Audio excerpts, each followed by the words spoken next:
Bismillahirrahmanirrahim. Assalamualaikum warahmatullahi wabarakatuh. Salam perubahan. Sahabat semua, ada kabar yang cukup ringan dari Sidoarjo ya. Di salah satu sudut jalanan kota Sidoarjo ada sebuah spanduk besar, baliho yang isinya tentang ucapan selamat Dirgahayu Indonesia ya. Bulan ini kan bulan Agustus ya, bulan kemerdekaan Indonesia, yang rupanya di sebagian rakyatnya mereka sulit untuk mengibarkan bendera merah putih. Mereka mampunya mengibarkan bendera putih saja, tanda menyerah dengan kondisi hari ini. Ini yang justru seharusnya kita hindari. Ya, kembali lagi ke baliho itu. Ada sedikit typo penulisannya. Indonesia jadi Indonesia. Indonesia. Jadi ada tambahan i saja sebetulnya. Dan typo kan seperti biasa ya, di mana-mana juga maklum lah, wajar orang melakukan typo. Cuma memang persoalannya adalah kok kalau selevel pemerintahan daerah gitu, apa juga terlewat multiple cross checknya, kan begitu ya. Setiap kegiatan itu harus dicek, recheck, cross check kalau perlu ya. Ini mungkin terlewat gitu. Pertanyaannya kan, kalau soal yang seperti ini tidak ada multiple cross check, mungkinkah ini gambaran dari kebijakan pun tidak dipertimbangkan dengan multiple cross check? Bisa jadi, kita belum tahu. Tapi indikasinya memang mengarah ke situ.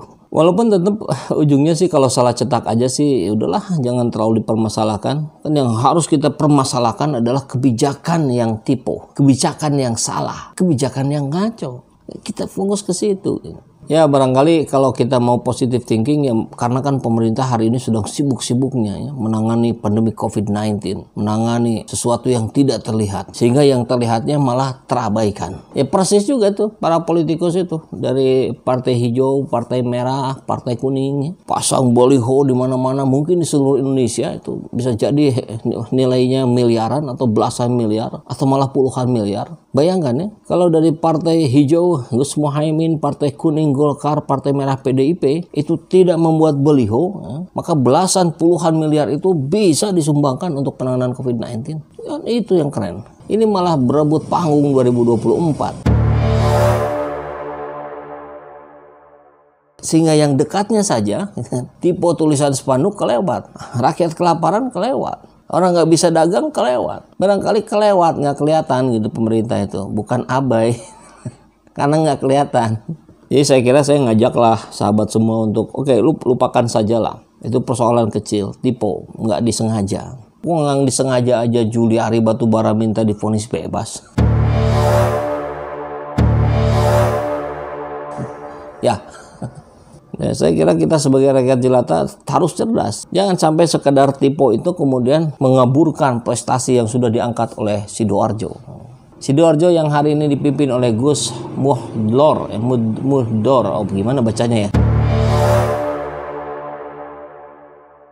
Pokoknya beliau selain menjabat Bupati Sidoarjo juga merangkap sebagai sekretaris GP Ansor Sidoarjo. Kenapa nggak ketua ya? Mohon diingat, ini bukan rangkap jabatan. Beliau hanya menanggung 2 jabatan itu. Sama nggak ya? Begitu deh. Dan tentu pasti kita tahu kalau rangkap-rangkap gitu maka fokusnya akan terbagi. Jadi pekerjaannya mungkin tidak akan rapi gitu ya. Bukan berantakan loh, nggak rapi. Ya, kita tahu juga Gus Muhdor, takut salah lagi ngomongnya nih.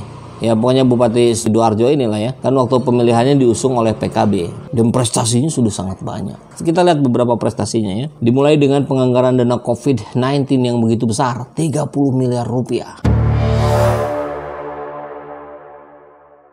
Wow. Lari kemana itu? Itu kita harus dapatkan datanya itu. Apakah itu ke penanganan pemberian bansos, itu sih bagus ya. Jangan sampai kemudian habisnya oleh beli APD seharga 850.000. Padahal di tetangga kita ada yang bisa bikin dengan kualitas yang sama persis hanya 50.000. Mudah-mudahan nggak ke situ ya. Atau ke hal-hal lainnya yang pembelian alat tes dan sebagainya. Ya nilai membengkak saya kira sejalan dengan pemerintah pusat ya, yang mencapai berapa? 740 triliun. Dan tentu langkah strategis dengan biaya yang sangat besar ya berbanding dengan hasil. Ya Sidoarjo kita lihat hasilnya mencetak sebagai daerah dengan level PPKM tertinggi, level 4. Ya seperti kebanyakan daerah di Indonesia ya. Hebat kan?